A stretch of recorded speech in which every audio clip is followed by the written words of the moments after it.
2004ஆம் ஆண்டு சுனாமியில் தமிழகம் மிக கடுமையாக பாதிக்கப்பட்டது. 2004இல் சுனாமியில் தமிழகத்தில் மட்டும் 6065 பேர் இறந்தார்கள். 88 கிராமங்கள் நிலைகுலைந்து அழிந்து போனது. இந்த சூழ்நிலையில் அம்மா அவர்கள் எடுத்த நடவடிக்கையால் 10 கிராமங்களுக்கு ஒரு அமைச்சர், ஒரு IAS அதிகாரி, ஒரு PRO என்ற ஒரு குழுவை அமைத்து உலக வரலாற்றிலேயே இது போன்ற மீட்பு நடவடிக்கை இருந்திருக்காது என்ற அளவில் 3 நாளில் பாதிக்கப்பட்ட கிராமங்களுக்கு மின்சாரம் வழங்கப்பட்டது. குடிநீர் வசதி செய்து தரப்பட்டது. இந்த மின்னல் வேக நடவடிக்கையால் அப்போதிருந்த இந்திய ஜனாதிபதி அப்துல் கலாம் மற்றும் அமெரிக்காவின் முன்னாள் அதிபர் கிளின்டன் ஆகியோரின் பாராட்டுகளை அம்மாவின் அரசு பெற்றது. அழுத கண்களை துடைக்கும் கரம் கொண்டவர் அம்மா அவர்கள்.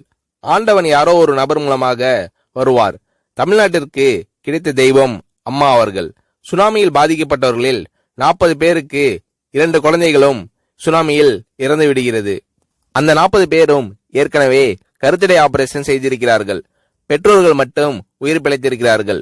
உயிர் பிழைத்தவர்களுக்கு இனி குழந்தை கிடையாது என்ற நிலையில் அவர்களுக்கு கருணைவு ஆபரேஷன் செய்து அவர்களில் பல பேருக்கு குழந்தை பிறந்து அந்த குழந்தைகள் இன்று பள்ளிக்கு சென்று கொண்டிருக்கிறார்கள். நாகப்பட்டினத்தில் அம்மா அவர்கள் மீனவர்களை சந்தித்த போது மீனவர்கள் கதறி அழுதார்கள்.